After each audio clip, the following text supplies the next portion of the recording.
এক যুবকের সঙ্গে দুই বাবির পরকিয়া দেখে ফেলায় যুবক খুন হয়েছেন। পরকিয়া দেখে ফেলায় মুস্তাকিন মিয়া নামের এক কিশোরকে হত্যা করেছেন দুই বাবি সহ তাদের প্রেমিক। শনিবার 7 ডিসেম্বর অভিযুক্তদের কারাগারে পাঠানো হয়েছে। গত 24 নভেম্বর হবিগঞ্জের নবীনগঞ্জে এ ঘটনা ঘটে। গ্রেপ্তারকৃতরা হলেন মুস্তাকিনের বড় বাবি রুজিনা আক্তার ও ছোট বাবি তাসলিমা আক্তার ও তাদের পরকিয়া প্রেমিক রায়হান উদ্দিন। আদালতে রায়হান তার জবানবন্দিতে বলেন, দুই প্রবাসীর বউ তাসলিমা বেগম ও রুজিনা বেগমের সঙ্গে 3 বছর আগে পরকীয়ায় প্রেমের সম্পর্ক হয়। বিষয়টি জানাজানি হলে গ্রামে তাকে একবার জরিমানাও করা হয়। তারপরও রায়হান প্রায় তাদের বাড়িতে আসা যাওয়া করত। গত 24 নভেম্বর রাত 9টার দিকে তাদের বাড়িতে যায় রায়হান। প্রথমে তাসলিমা বেগমের সঙ্গে মেলামেশা করেন। পরে রুজিনা বেগমের রুমে যাওয়ার সময় কিশোর মুস্তাকিন তাকে দেখে ফেলে। পরে রায়হান সহ আরো দুজন পরিকল্পনা করে মুস্তাকিনকে হত্যা করার। তাসলিমা বেগম মুস্তাকিনের 2 পা এবং রুজিনা বেগম তার হাত ও শরীরে ধরে রাখে।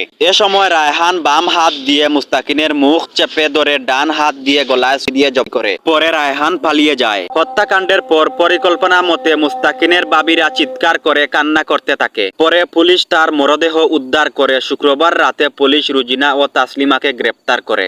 মামলায় তদন্ত কর্মকর্তা এসআই রফিকুল ইসলাম বলেন, রুজিনা ও তাসলিমার সঙ্গে রায়হানের পরকীয়া প্রেমের ঘটনাটি দেখে ফেলায় তাকে হত্যা করা হয়েছে। গ্রেপ্তারদের আদালতের মাধ্যমে কারাগারে পাঠানো হয়েছে। এই নিউজটি ছিল কপি নিউজ। 2 দিন আগে আরটিভি নিউজটি আপলোড করেছে। আমি আপনাদের সতর্কতার জন্য নিউজটি আবারও আপলোড করেছি কপি করে। আপনারা সবাই এই নিউজটি শেয়ার করে সবাইকে জানিয়ে দেন এবং সবাইকে সতর্ক করেন।